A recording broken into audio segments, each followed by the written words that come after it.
신약성경 사도행전 4장 1절에서 22절까지의 말씀입니다. 다 찾으셨으면 한 절씩 교독하시고 마지막 절 합독하겠습니다. 제가 먼저 읽겠습니다. 사도들이 백성에게 말할 때에 제사장들과 성전 맡은 자와 사두개인들이 이르러 예수 안에 죽은 자의 부활이 있다고 백성을 가르치고 전함을 싫어하여 그들을 잡음에 날이 이미 저물었으므로 이튿날까지 가두었으나 말씀을 듣는 사람 중에 믿는 자가 많으니 남자의 수가 5,000명이나 되었더라. 이튿날 관리들과 장로들과 서기관들이 예루살렘에 모였는데 대제사장 안나스와 가야바와 요한과 알렉산더와 및 대제사장의 문중이 다 참여하여 사도들을 가운데 세우고 묻되 너희가 무슨 권세와 누구의 이름으로 이 일을 행하였느냐.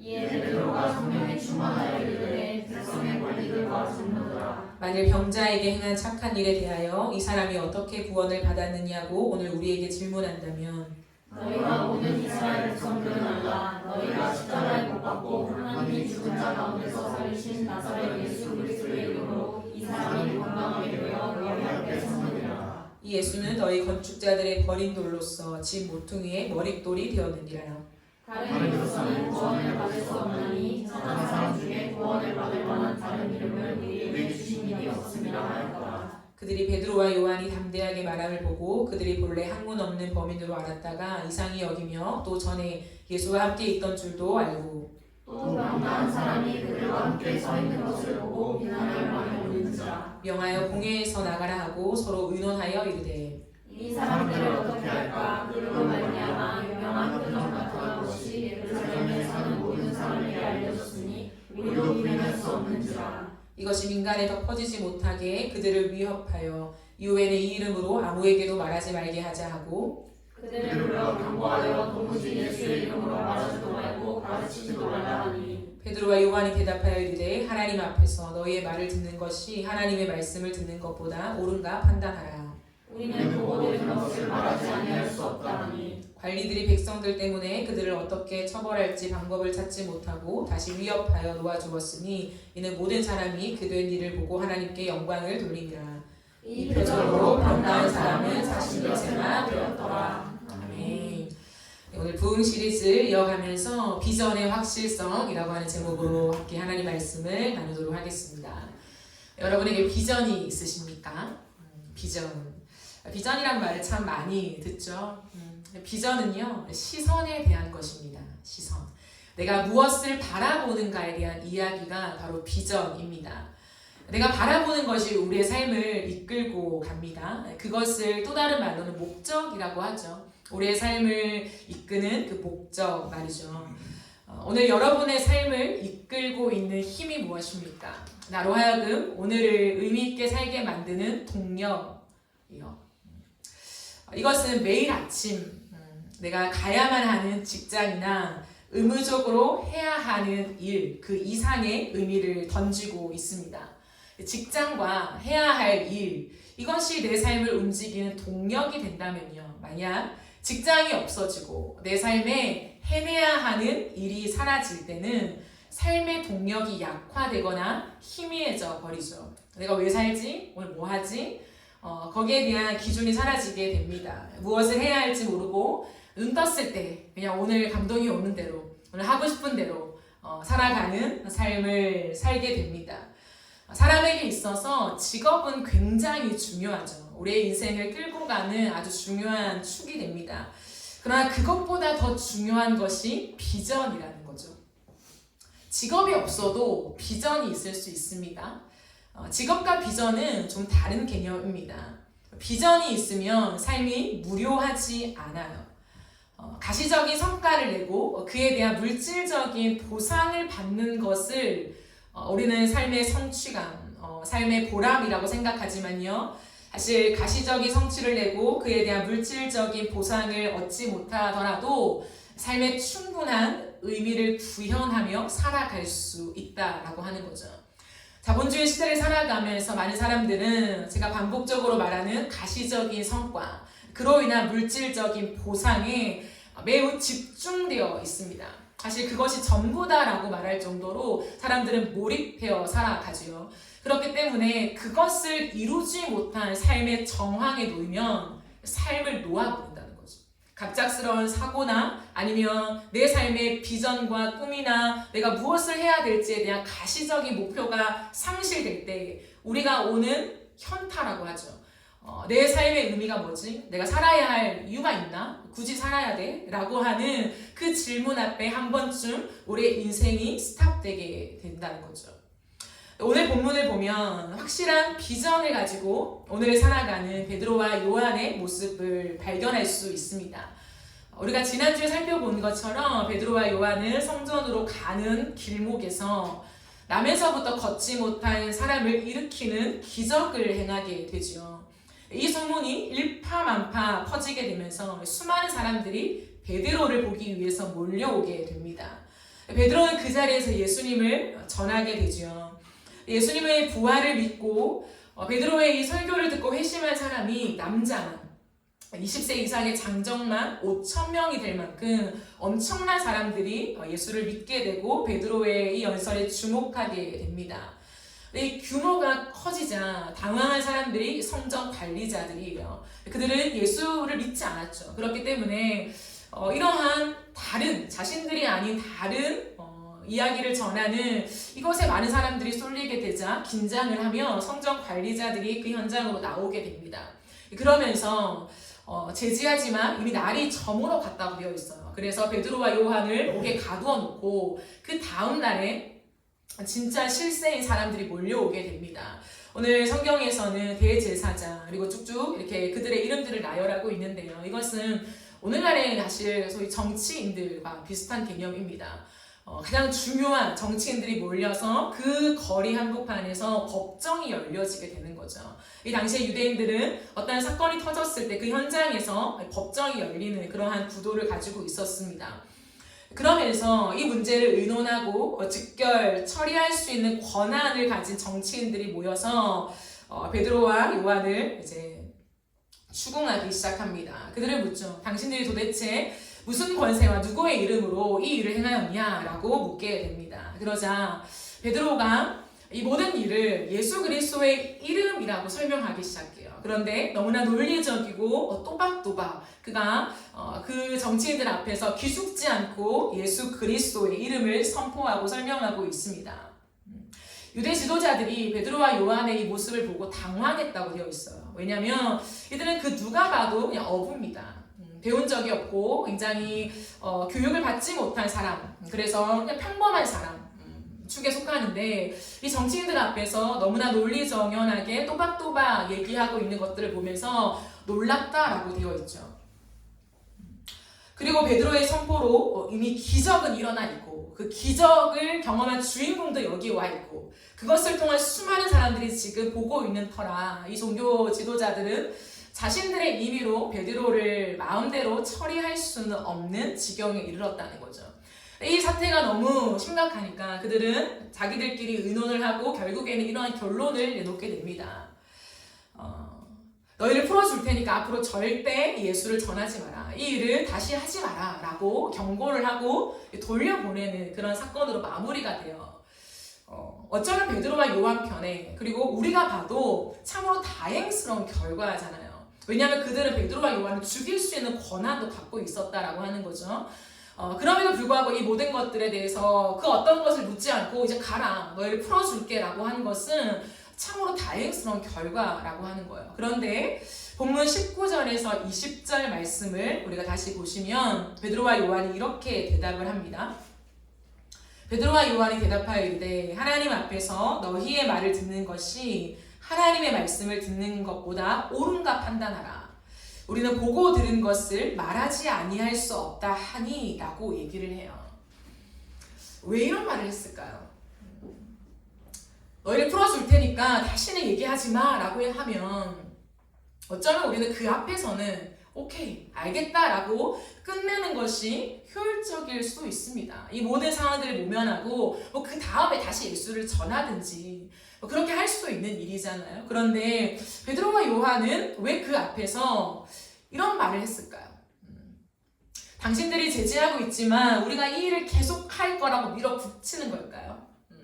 너희들과 끝까지 싸움을 벌여서 나는 너희를 굴복시키고 예수를 믿게 할 거야 라고 하는 그 마음을, 그 의지를 보여주는 걸까요? 그건 아닌 것 같아요. 여기에 베드로가 가진 비전이 담겨 있습니다. 베드로는 지금 무엇을 바라보고 있습니까? 하나님을 바라보고 있다고 말해요. 베드로는 선명하게 그들에게 얘기하고 있습니다. 하나님 앞에서. 우리가 하나님 앞에 지금 서 있다라고 얘기하고 하나님의 말씀을 듣는 것. 너희도 나에게 말하고 있지만 나는 하나님의 말씀을 듣고 있다. 그런데 내가 그 하나님 앞에서 너희의 말을 듣는 것이 옳냐? 아니면 하나님의 말씀을 듣는 것이 옳냐? 너희도 하나님을 믿으니 그 하나님 앞에 무엇이 옳은지 판단해봐라 라고 얘기를 하고 있다라고 하는 거예요. 베드로는 내가 지금 이 유대 베들레헴에서 최고의 힘과 권력을 가진 자들에게 둘러싸인 한복판에 있지만 나는 하나님 앞에 있다라고 하는 분명한 인지를 가지고 있다라고 하는 거예요. 여러분 이건 만만치 않은 일입니다. 재판이 열린 거예요. 모든 사람, 수천 명이 넘는 수많은 사람들이 여기를 주목하고 있어요. 그런데 그 한가운데서 나는 너희 앞에 있지만 사실 하나님 앞에 있다라고 하는 이 이야기는 쉬운 이야기가 아닙니다. 이것은 자신의 진심을 얘기하는 것이고 삶을 얘기하고 있는 거죠. 베드로는 내 앞에 계신 하나님을 바라보고 있다라고 얘기를 해요. 여러분 베드로가 본래 이것이 비전인 사람이었을까요? 나는 날마다 내 앞에 계신 하나님을 바라보는 것이 나의 비전이요. 그렇지 않습니다. 베드로에게 비전이라고 한다면 무엇을 바라보고 사는가? 너는 어떠한 삶으로 너의 삶을 일으키고 힘으로 삼고 있는가? 라고 했을 때 딱 한 가지였어요. 그것은 유대 사회가 로마에서 해방되는 것에 있었습니다. 그것을 유일한 비전으로 삼았죠. 그렇기 때문에 예수님이 오셨고 그 예수님이 이 일을 일으킬 수 있는 유일한 능력자라고 확신했습니다. 근데 그 예수님이 하필 자신을 불러주신 거죠. 그러니 이 예수님과 함께 있다 보면 예수님이 유다 사회를 로마 식민지에서 해방시킬 것이고 그때 내가 예수님 옆에서 리더십의 자리를 차지할 수 있을 것이다 라고 하는 비전을 갖고 있었어요. 그렇기 때문에 그는 어떤 의미에서 권력욕이라고 할 수 있고 조금 나은 삶으로서의 전향이라고 할 수도 있고요. 그런 꿈과 포부와 비전을 가지고 살아갔다라고 하는 거예요. 근데 예수님께서 십자가를 얘기하시고 십자가에 달려 죽으시자 베드로의 인생의 표대가 사라진 거예요. 비전이 사라진 거예요. 자신의 삶을 이끌고 오늘 내가 살 수 있는 힘, 아침에 일어나서 그래 나는 저것을 위해서 오늘도 이 태양을 맞이하며 내가 힘있게 가보마 라고 하는 그 인생의 비전이 없어지게 된 거죠. 그렇기 때문에 오늘을 살아야 하니 먹고 살아야 되니 생계 유지를 위해서 일하러 나가는 거죠. 직장에 가는 것입니다. 어부 생활을 다시금 시작하게 되는 거죠. 그런데 그런 베드로에게 다시 한번 이제 확실한 비전이 생겼다는 거예요. 그 비전이 뭐냐면 하나님을 바라보고 예수 그리스도의 십자가를 증언하는 것이 자신의 인생의 비전이 되었다는 거예요. 여러분 이것이 어떻게 가능할까요? 성경은 8절 말씀을 보면 이에 베드로가 성령이 충만하여 이르되 라고 되어 있습니다. 성령 충만이 그것의 힘이라고 되어 있죠. 성령이 베드로의 마음속에 예수님을 증언하게 하십니다. 그리고 정직한 영을 부어주시는 거죠. 자신이 보고 들은 예수님을 가감없이 전하도록 깨끗하고 진실한 마음을 베드로의 마음속에 불어넣어 주시며 그의 마음을 지켜주십니다. 그러니 다시 정리하면 베드로의 인생은 항상 땅의 것에 있었다는 거예요. 내가 이 땅에서 어떻게 하면 조금 더 나은 삶을 구현할 것인가?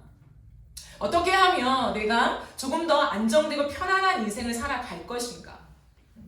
어부였던 베드로에게 예수를 만난 건 찬스였죠.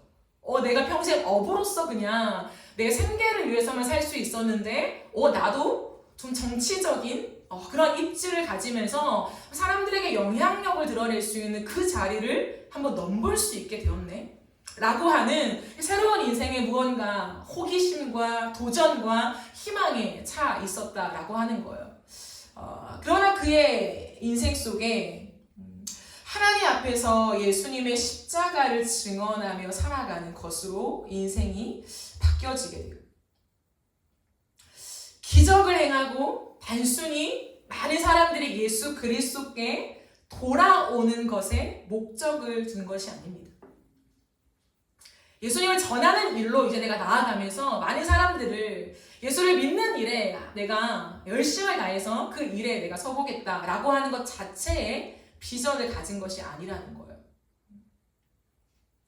유대 지도자들과 맞서면서 어찌됐든 자신이 좀 더 나은 사람이 되어서 그들과 맞서며 좀 논리적이고 설득력 있게 그들을 말해서 그들 또한 예수께로 돌아오게 하는 그 일 자체에 비전을 갖지 않았어요.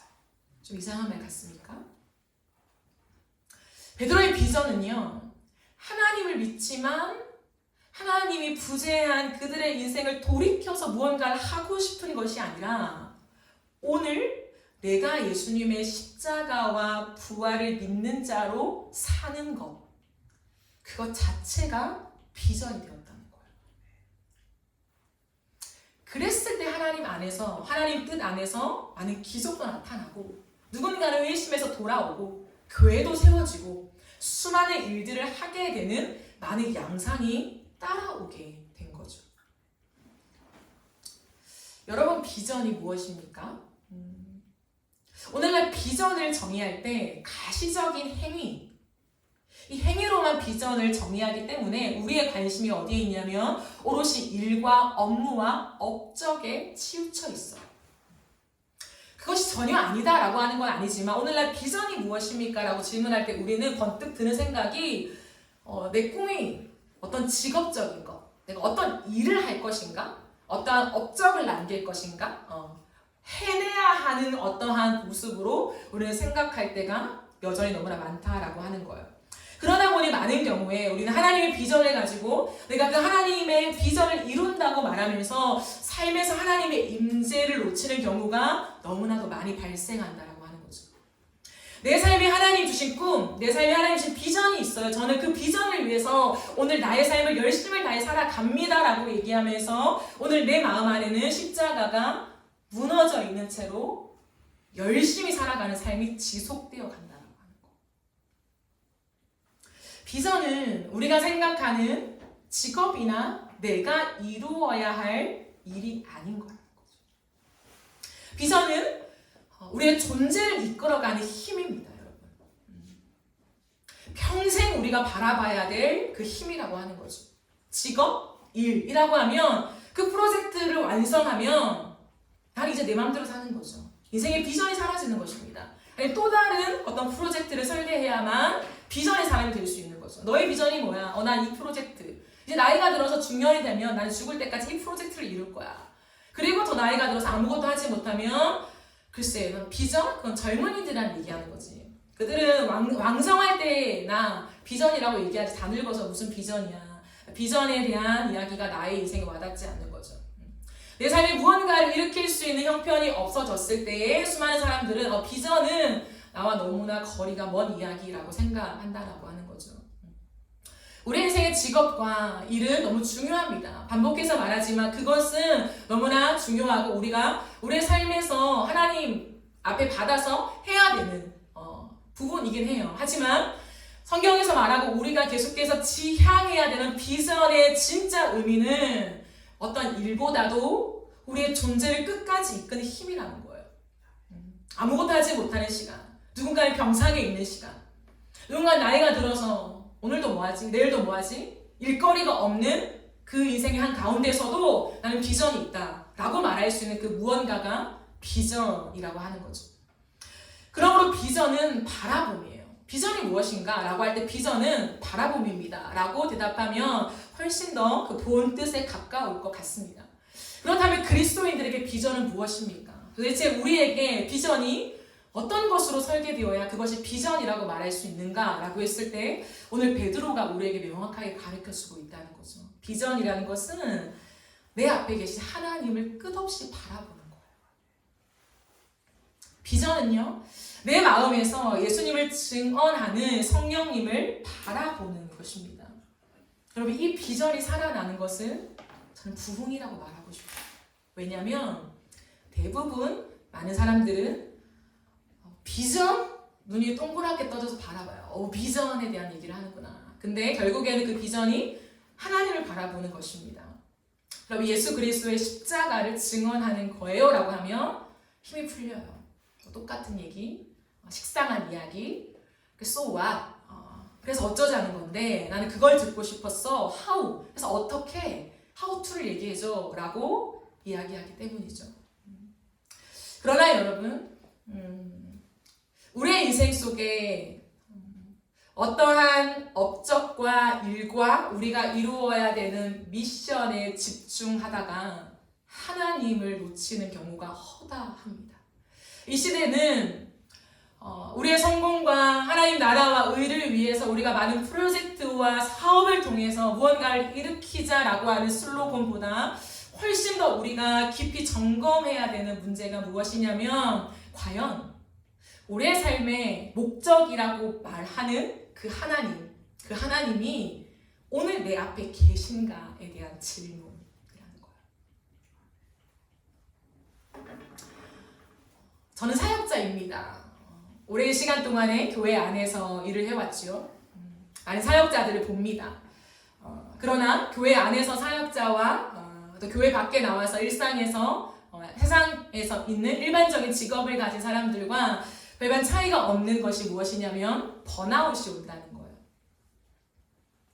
하나님을 위해서 더 깊숙이 교회 안에서 하나님 나라를 구현하기 위해서 삶을 다 바쳐서 전생애를 헌신하는 사역자들 안에 가장 많이 보여지는 것이 뭐냐면 번아웃이에요. 사역을 하다가 탈진이 된다는 거죠. 마음의 허함과 공허함과 마음의 용기를 잃어버린 아무것도 하고 싶지 않는 그러한 번아웃을 경험하는 사람들이 참으로 많습니다. 저도 그랬었고요. 왜 그럴까요? 우리가 하나님을 위해서 하나님 교회의 비전이라고 하는 것, 우리 교회의 비전, 이 땅의 한국 교회의 비전, 세계가 열방의 교회의 비전이라고 하는 것이 우리가 무언가를 하는 사업에 두고 있기 때문에 그렇습니다. 그래서 우리 교회는 이번 연도에는 어떠한 일을 할 건데 어떠한 사역에 것들이 놓여져 있는데 라고 생각하며 그것에 열심을 다했는데 결론은 뭐냐면 번아웃이 오는 거죠. 비전을 잘못 이해하고 있는 것입니다. 그것은 우리가 비전을 향해 나아가는데 하나님께서 그 교회에게 주신 사명, 어떤 일, 사업을 이루는 것이고 궁극적인 그리스도인들의 교회의 비전은 무엇이냐면 그 하나님 앞에 서는 거여야 되는 거고 그 하나님 앞에서 서서 끝없이 또 내 안에서 성령 하나님께서 예수 그리스도를 가르쳐 주시고 그 주님, 그 예수님을 나에게 설명하심으로 내 안에서 그래 맞아 예수님이 가장 아름답지. 우리가 계속 나누는 것처럼 그래 맞아 이 예수님을 전하는 것이 내 인생의 가장 값진 일이지. 내가 살아가는 이유가 예수님을 증언하는 증인된 삶이지 라고 하는 그 확신과 기쁨 속에 우리의 인생이 소생되어야 그 힘을 가지고 많은 사업과 프로그램과 프로젝트를 이행하는 것인데 그것이 사라졌다라고 하는 거죠. 그러니 사역자가 아닌 평신도든 저는 비슷하다고 생각합니다. 우리가 일상에 살아가는 직장과 또 가정과 우리의 많은 걸음 속에서 우리가 바라봐야 되는 것은 왜 내가 무너지는가? 왜 내가 바로 서지 못하는가에 대한 것은 우리가 말하는 꿈이 없기 때문에 내가 뭘 할지에 대한 그 내용물이 없기 때문이 아니라 내가 하나님 앞에 서 있는 것이 무엇인지를 모르기 때문에 발생하게 된다라고 하는 거죠. 그러므로 저는 이것이 우리 안에서 다시금 일어나는 것이 부흥이라고 생각해요. 무엇이요? 내 삶에 하나님이 가장 크게 보이게 되는 것. 그럼 그게 부흥입니다. 왜냐하면 너무 일반적이지 않기 때문이죠. 내 삶에 우리가 당면한 현실 속에서 베드로가 항상 보았던 것은 뭐냐면 주변의 어떤 것들이었어요. 내가 예수님을 따라가지만 주변 사람들은 예수님을 뭐라고 생각하지? 왜 예수님은 십자가를 가지? 그 길 끝에 뭐가 있지? 수많은 사람들이 권한을 가지고 권력을 가지고 예수를 붙잡고 있구나. 예수는 실패한 존재이구나. 끝없이 생각하며 상대적으로 다른 사람들에게 빗대어서 자신의 인생을 생각하다 보니까 하나님을 놓치게 되는 것이죠. 그러나 그가 많은 시간들을 겪어내고 성령의 충만함 속에 들어갔을 때 하나님이 그에게 주신 은혜는 무엇이냐면 주변의 것들이 여전하지만 오히려 자신의 눈앞에 이제는 그 법정을 열고 닫을 수 있는 권한을 가진 자신의 목숨줄을 갖고 있는 정치인들이 이 코앞에서 자신의 일을 가지고 지금 법정의 일들을 논하고 있지만 그것보다 하나님을 더 크게 보게 되는 은혜를 얻게 된 거죠.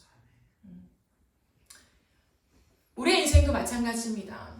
우리는 바쁜 일상을 살아간다라고 정말 입버릇처럼 얘기하죠. 너무 바빠요. 아침에 출근하고 퇴근할 때까지 아무 생각도 못하고 너무 바빠요. 그리고 퇴근하고 오면 또 집안일, 많은 것들을 한다고 정신이 없어요. 쉼도 가지고요.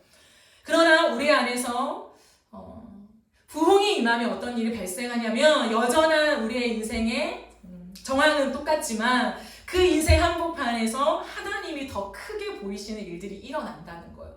그렇기 때문에 그 앞에서 내가 오늘을 왜 사는가? 단순히 이 프로젝트를 완성하기 위해 살아가는 것이 아니라 그 하나님 앞에서 하나님이 내 안에서 무엇을 지금 말씀하고 있는가에 집중하며 그것에 순종하는 인생을 걸어갈 수 있다고 하는 거예요. 그 예수를 증언하는 일이죠. 사역자든 평신도든 우리의 유일한 목적은 예수를 증언하는 거잖아요. 각양, 각색의 삶의 정황과 직업을 가지고 있지만 그 모든 것을 통해서 내가 어떻게 예수님을 증언할 것인가에 대한 부분이 우리에게 공통된 비전이라고 할 수 있습니다.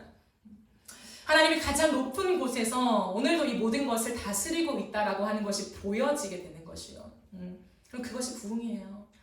그래서 오늘도 하나님을 믿지만 바쁜 삶 속에 가다 보면 나보다 높은 레벨에 서 있는 그 사람이 가장 크게 보이죠. 나의 인사권을 쥐고 있는 그 누군가, 나의 월급을 쥐고 있는 그 누군가, 내 모든 것들을 다 윗사람에게 보고할 수 있는 그런 동료들 때문에 나를 어렵게 만드는 그런 상황들, 그것이 우리의 모든 시야를 가려버린다는 거죠. 그러나 성령의 충만하심이 임하고 정말 우리의 비전이 확고해질수록 그 모든 것보다 그 상황 한가운데서 하나님의 임재를 경험할 수 있다라고 하는 거예요. 그것을 사수해 가야 합니다. 도대체 내 비전이 뭐야? 하고 있을 때 바쁘고 너무나 정신없는 일상의 한가운데서 저는 하나님을 가장 크게 보는 것이요 라고 하는 거죠. 그것이 우리 일상에서 끝없이 재현되어 가야 합니다.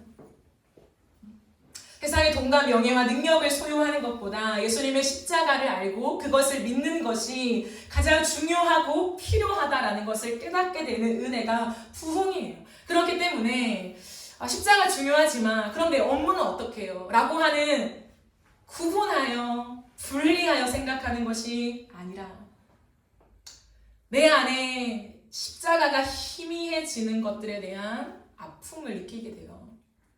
점점 더 쓸모없는 자리로 밀려가는 십자가, 오늘 하루를 살아가는 것에 있어서는 별로 쓸모가 없는, 좀 잊어도 괜찮은 그 삶을 이제 도저히 용납할 수 없는, 내 삶의 의미가 사라지는 그 상실감을 겪게 되는 그 심장을 가지게 되는 게 부흥이라는 거죠. 예수님 없이도 내가 잘 할 수 있어요. 인정받고 내 모든 일들을 착착착 처리하고 클리어 할 수 있습니다. 그러나 그것으로 만족하고 성취감을 누리며 보람을 느끼며 내 인생의 만족을 느끼는 것이 아니라 내 안에 십자가에 대한 부딪힘과 감사와 감격과 내가 왜 사는지가 예수 그리스도를 증언하는 것과 연결되지 않는 내 삶을 보면서 뭔가 허한 마음이 드는 거. 오히려 내 인생은 성공 궤도로 달리고 있지만 내 삶에 정말 예수님이 계신가? 내가 정말 하나님의 음성을 오늘 듣고 있는가에 대해서 자신 있게 말할 수 없는 내 마음을 발견할 때에 뭔가 슬픔을 느끼는 것, 그것이 부흥이라는 거죠.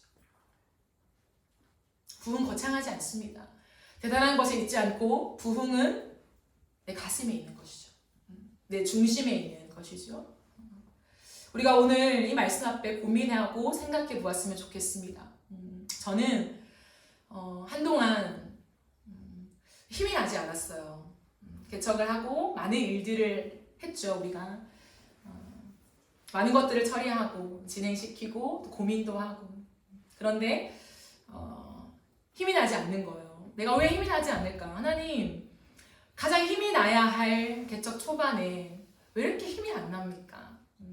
힘을 내려고 해도 또 힘이 안 나고 또 힘이 안 나고, 그런데 제가 몇 주 전에 제 촛불 시간에 유기성 목사님이 오셨어요. 유기성 목사 오신지도 모르고 저는 그날에 그분이 설교하시는 줄 모르고 그냥 의례적으로 이렇게 참여했는데 제가 이번 촛불 시간에는 맨 앞에 앉게 됐거든요. 고정석이요. 맨 앞줄에 앉게 되었는데 그날따라 다 일어나서 원래 다 찬양을 하거든요. 찬양을 하는데 그날따라 제가 제일 좋아하는 찬양을 하는 거예요. 예수 열방의 소망 그리고 더 원합니다. 밤이나 낮이나. 그런데 입을 뗄 수가 없는 거예요. 너무 좋고 고백하는데 마음이 다쳐서 고백이 안 된다기보다도 하염없이 눈물이 나는 거예요. 입을 열어 찬양할 수 없을 정도로 하염없이 눈물만 몇 분 동안 지속해서 흘렸습니다. 하나님, 내가 왜 이럴까요? 내가 이러면 안 되는데 왜 이럴까요? 하염없이 눈물을 흘리는 가운데 이규성 목사님이 딱 들어오시는 거예요. 이규성 목사님이 딱 들어오시는 것을 봤을 때 제가 완전 더 울컥한 거예요. 그리고 그분이 설교를 이어가심 속에서 하염없이 울었습니다. 오랜만에 누군가의 설교를 듣는 내도로 뜨거운 눈물을 흘려봤어요. 내가 왜 그런가 가만히 생각해 봤을 때에 내 안에 하나님과의 그 동행, 내가 정말 함께 걸어가고 싶은 이 길은 그 주님의 임재를 느끼고 그 주님의 임재를 달콤해하고 너무 원하고 사랑해서 끝없이 세상의 것들 속에 하나님의 임재가 걷어지는 것들을 괴로워하면서 이 땅의 청년들이 함께 그 예수님의 얼굴을 보는 그 지점들을 거니는 것, 그것이 나의 소망인데 어느 순간부터 그게 될까? 이런 생각이 들었나 봐요. 제 마음속에. 이게 가능할까? 청년들에게 이것을 외쳤을 때 과연 아멘하며 정말 이 삶을 지향하게 되는 일들이 일어날까? 에 대한 고민이 제 안에 가득했었던 것 같아요. 그러다 보니까 많은 일들을 하지만 내가 원하는 것은 겉으로 많은 것들을 세우거나 우리가 프로그램을 해서 많은 청년의 숫자를 모으거나 그게 정말 아닌데 내가 정말 함께하는 사랑하는 우리 성도들과 또 앞으로 오게 될 많은 청년들과 함께 예수님을 마주하며 그분을 사랑하는 것, 그것이 우리의 전부가 되자라고 말할 때에 정말 기꺼이 여기에 아멘하며 교회를 세워갈 수 있을까에 대한 깊은 고민이었던 것 같아요. 그런데 유기성 목사님께서 우리에게 가장 중요한 것은 사역도 아니고 그 어떤 것도 아니고 세상의 성공도 아니고 예수님과의 동행입니다. 십자가를 날마다 마주하는 것이고 그 십자가에서 내가 죽고 사는 이것이 매일 반복되는 것이 우리의 삶의 가장 중요한 핵심입니다라고 말씀해 주시자 너무 감사했던 것 같아요. 희망을 보았던 것 같습니다. 그런데요, 그렇게 제가 엉엉 울고 부흥회처럼 저 1인의 부흥회처럼 막 기도를 하고 이제 지나왔는데 또다시 제 마음속에 또 술렁이는 거예요. 무너지는 거죠. 많은 고민이 있나 봐요. 그런데 이번 주를 지나가면서 저희가 지금 설교 실습 기간이거든요. 그래서 전도사님들이 2분씩 이렇게 매주마다 설교를 하세요. 15분, 20분 이렇게 설교를 하시는데 오늘 한 분의 설교 속에 제가 또다시 그 설교를 듣는 15분 동안 뜨거운 눈물을 흘렸습니다. 왜냐하면 요즘 저의 끝없는 고민이 뭐냐면 학교를 가도 누군가를 만나도 방법을 얘기해요. 어떻게 하면 잘 살 수 있나? 어떻게 하면 교회를 잘 개척할 수 있고 유지할 수 있나? 목회를 잘하는 법. 많은 자료를 세워나가고 그것들을 이렇게 흘려보내는 법. 방법들에 치중하고 성공에 많은 치중을 하고 있는 것들을 들으면서 참 좋은 말이다, 필요하다. 메모도 하고 열심히 했어요. 근데 제 마음이 허했나 봐요. 필요하기 때문에 그래 내가 개척을 했고 성도들에게 많은 것들을 제공하기 위해서 이러한 리더십이 되어야 돼, 이러한 사람이 되어야 돼, 내가 이것도 해줘야 되고 저것도 해야 되고 내 자신을 끝없이 갖고 와야 돼, 이 많은 것들이 너무나 당연한 말인데 내 마음에 힘이 나지 않는 거야. 그 말들이 내 안에 쏟아져 올 때에 그것들이 내 귀에 끝없이 들려올 때에 내게 힘이 나지 않는 거예요. 그런데 오늘 한 분 전도사님께서 설교를 하시는데 그분은 저보다 1살 어립니다. 그런데 크론병에 걸렸어요. 그래서 오랫동안 그 크론병과 이렇게 씨름을 하는데 난치병에 해당하잖아요. 그리고 작년에는 6주 동안 아예 학교를 못 왔어요. 입원을 해서 염증을 치료하는데 치료가 안 돼서 장을 잘라냈어요. 그래서 그런 인생을 이제 살아가면서 그분이 자신의 말씀을 통해 자신의 인생을 녹여내는 거예요.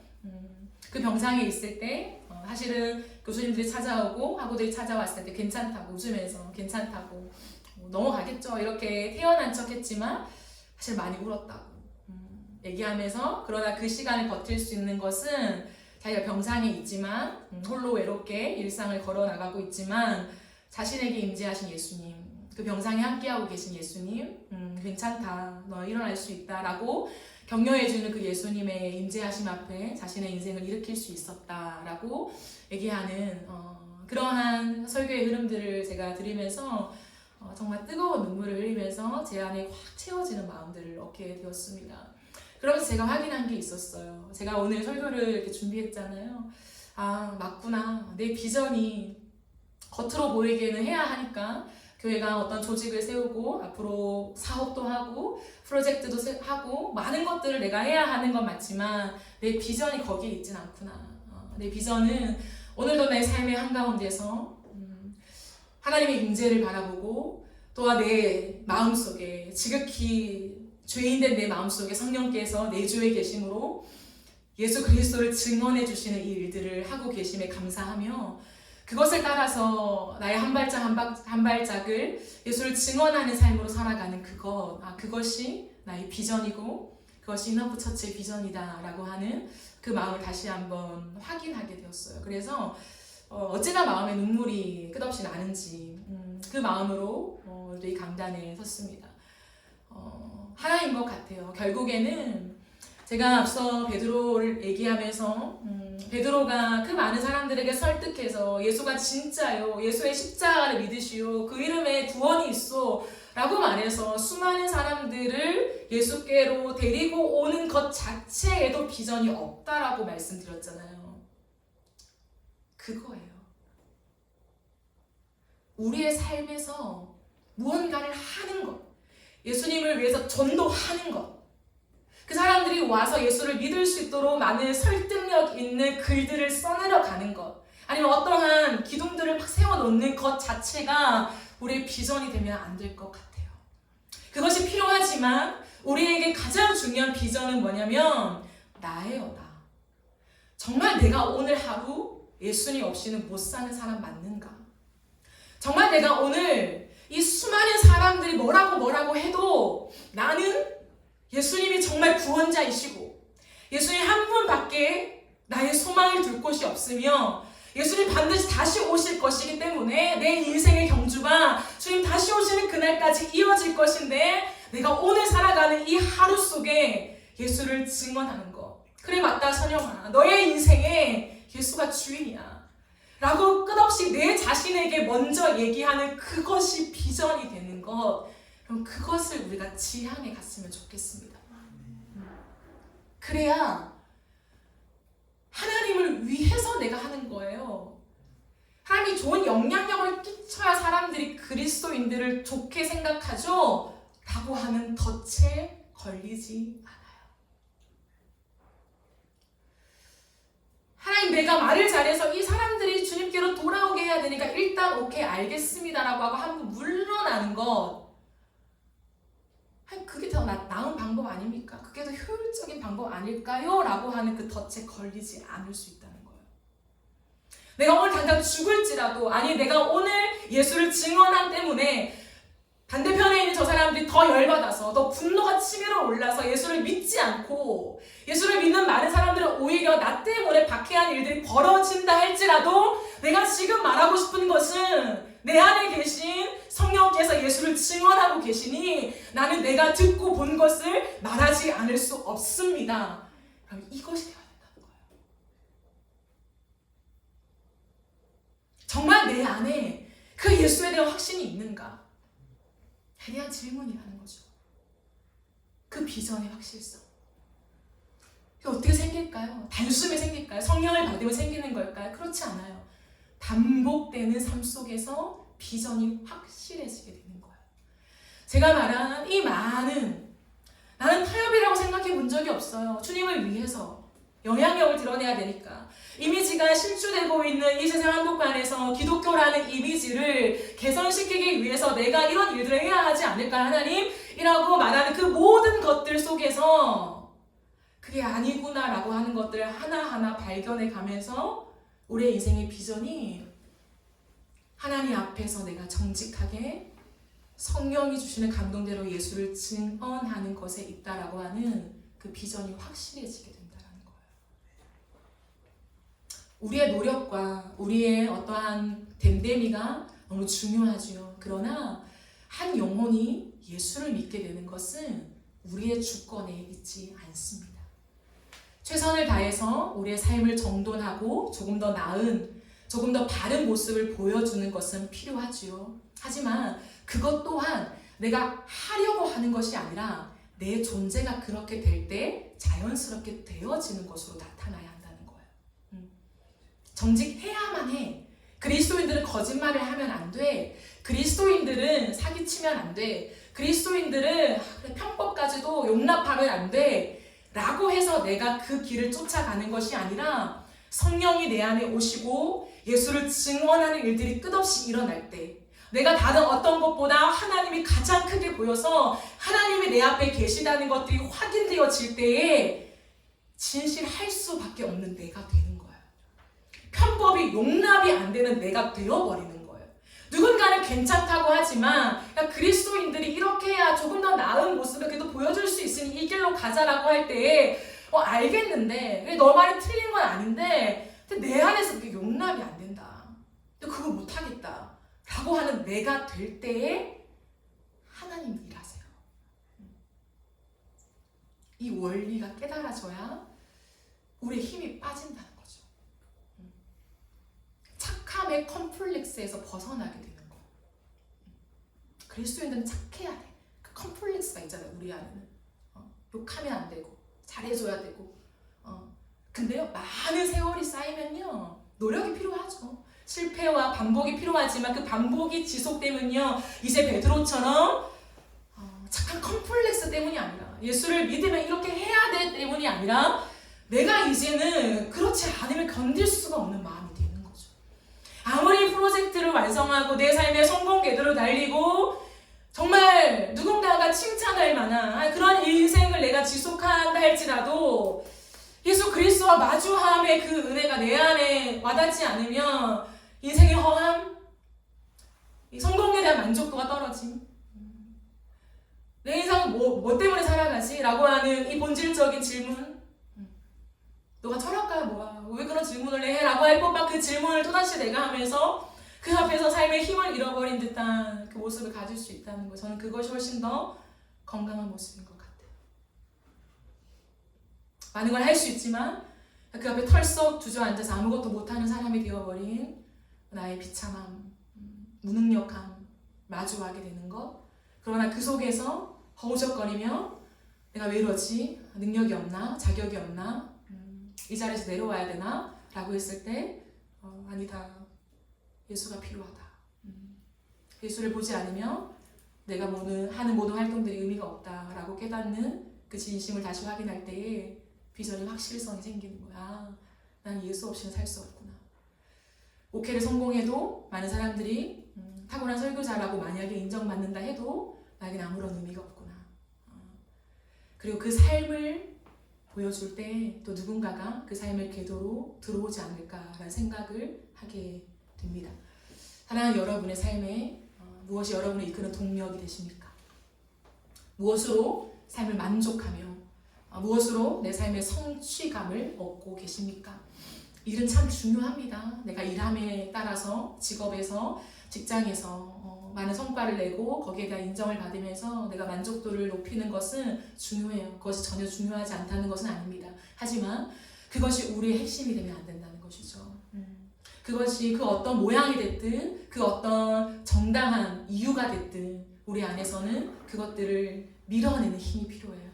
내가 정말 하나님 앞에 있는가? 오늘도 내 삶의 한가운데서 하나님이 가장 크게 보이는 건 맞는가? 이 직장에서 앞뒤 모든 걸 둘러봐도 하나님이 없는 이런 답답한 현실 속에서도 내가 하나님을 보고 있는가?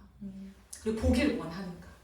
내가 찾아 헤매는 것이 일의 눈물이 아니라 여기 계신 하나님이 맞는가에 대한 그 치열한 씨름들이죠.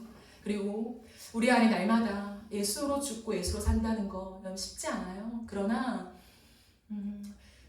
날마다 내가 하고 싶은 것들 때로는 주님 앞에 내려놓고 내 안에 계신 주님께 물으며 작지만 아주 작지만 그 작은 뭔가 하나의 감동 같은 거 말씀 앞에 뭐 큐티 한 절이라도 그 앞에서 그냥 거기에 때로는 내 모든 것들을 실어서 갈 수 있는 거. 내가 화낼 수 있지만 하나님 말씀 앞에 화내지 말라고 하면 작은 거지만 그냥 화 안 내는 거. 그게 시작인 거예요. 아주 작은 시작. 그게 내가 죽고 예수로 사는 삶으로 들어가는 거예요. 그것들을 내가 하고 있는가, 하기를 원하는가에 대한 그 점검들이 우리 안에 필요합니다. 진짜요. 그리고 그것을 지향하는 청년들, 교회가 되었으면 좋겠습니다. 그래야 예수님과 함께 동행하는 것이 무엇인지를 보여주는 한 사람이 될 수 있을 것 같아요. 오늘 말씀을 좀 정리하면서 우리의 비전을 다시 한번 세워봤으면 좋겠습니다. 사명 중요하죠. 해야 될 일 중요하지만 제가 말한 바라봄, 오늘 내가 무엇을 바라보고 있는가, 그 바라봄에 대한 기준을 좀 명확하게 했으면 좋겠습니다. 그리고 여러분의 마음에 한 찬양을 부를 때 그 찬양이 가슴 깊이 와닿습니까? 어제 말고 오늘 또 예배를 드릴 때나 여러분 개인의 영역 속에서 하나님을 생각하고 찬양을 드릴 때에 그 찬양이 여러분의 가슴에 확 와닿는 거 뭔지 아시잖아요. 그 은혜가 있으십니까? 오늘도 말씀 앞에서 그냥 뭐 말씀이지 라고 넘어가는 것 말고 어느 한 단어라도, 어느 한 구절이라도, 어느 한 뭐 정황이라도, 이야기라도 그것이 내 가슴에 확 와닿아서 내 삶을 돌아보게 되는 것, 내 마음 안에 있는 많은 내면의 것들을 돌아보게 되는 그것이 있으십니까? 그게 없는 채로 너무 오래 방치하지 마십시오. 날마다 그럴 수 없다. 누군가는 말하지만 사실은 그럴 수도 있거든요. 그러나 우리가 아직 신앙이 어릴 때는 그게 한참 어려워 보여요. 그렇다면 하루 이틀 될 수 있겠죠. 그러나 너무 오랜 시간을 용납하지 마세요. 내가 이 상태로 와닿지 않는 상태로 하나님의 말씀 앞에 내가 내 마음이 닿고 하나님의 말씀대로 내 마음을 찌르고 방망이처럼 때로는 하나님이 내 마음을 치시고 이런 많은 경험들이 있지 않은 채 너무 많은 시간이 지속되는 것을 방치하지 마십시오. 성령께서 우리 안에 날마다 매 시간마다 살아계셔서 예수를 증언하시거든요. 증언하실 때에 내가 예수를 닮지 못하고 예수를 위해 살지 못하는 것에 대한 아픈 마음을 반드시 주세요. 근데 그것을 내가 오랜 시간 동안에 아무런 감각 없이 느끼지 못하고 넘어간다라고 하면 성령이 내 안에 일하시지 않는 거예요. 나를 떠나신 건 아니지만 내 안에 일하시지 않는 거예요. 나와 친하지 않다는 거예요. 하나님이 나와 가깝지 않다는 증거거든요. 그것을 우리가 너무나 미워하고 싫어했으면 좋겠어요. 하나님, 다른 거 다 있어도 내가 이건 용납 못해요. 당신이 어느 한 구절이라도, 내가 뭐 거창한 거 말합니까? 그러나 한 단어만 봐도 내 가슴에 찔림이 오는 거, 하나님의 사랑을 누리는 거, 위로가 오는 거, 하나님 제가 그거 경험했는데, 그거 주세요. 한 단어로도 하나님 족합니다. 나에게 그거 주세요. 그거 없으면 내가 어떻게 삽니까? 하나님, 못 살아요. 그럼 이런 아우성.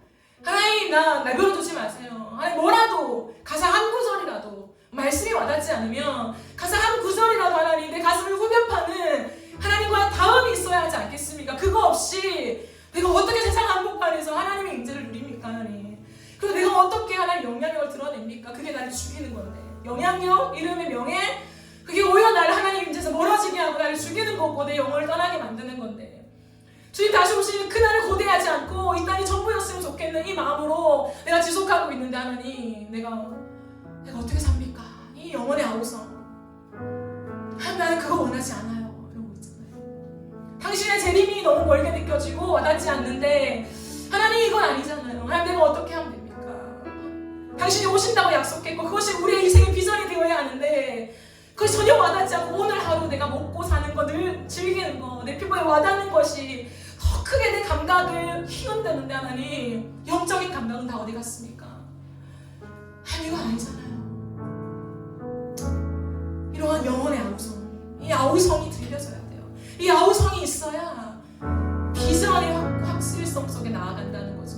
아멘. 하나님, 정말 내가 무엇이 비전이라고 삼고 살아가고 있습니까? 내 안에 당신과의 깊은 만남이 있습니까? 예수의 재림을 생각할 때 가슴 뛰는 기다림이 있습니까? 좀 이따가 오시지. 안 오실걸? 오시나? 모르겠네. 세상의 징조를 못 잊고 오실 것도 같고. 이 정도의 대화가 우리의 대화라면 하나님 얼마나 마음이 아프시겠어요. 종교가 아니잖아요. 하나님의 인격이라는 거죠. 그렇게 하시겠지. 우리가 하나님 그렇게 인격적으로 대우하는데 어찌 그분이 우리의 마음속에 왕좌에 좌정하시겠습니까? 다시 한번 우리의 인생을 확인하면서 하나님, 당신이 내 인생의 비전이 된다는 것을 내 가슴 깊은 곳에 아멘하며 내가 그 길을 걸어가기를 원합니다. 그것을 지향하는 인생으로 살게 하여 주옵소서. 이것이 저와 여러분의 기도가 되어지기를 소망합니다. 우리 함께 찬양하고 기도하겠습니다.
이 시간 그 말씀을 기억하며 함께 기도합시다.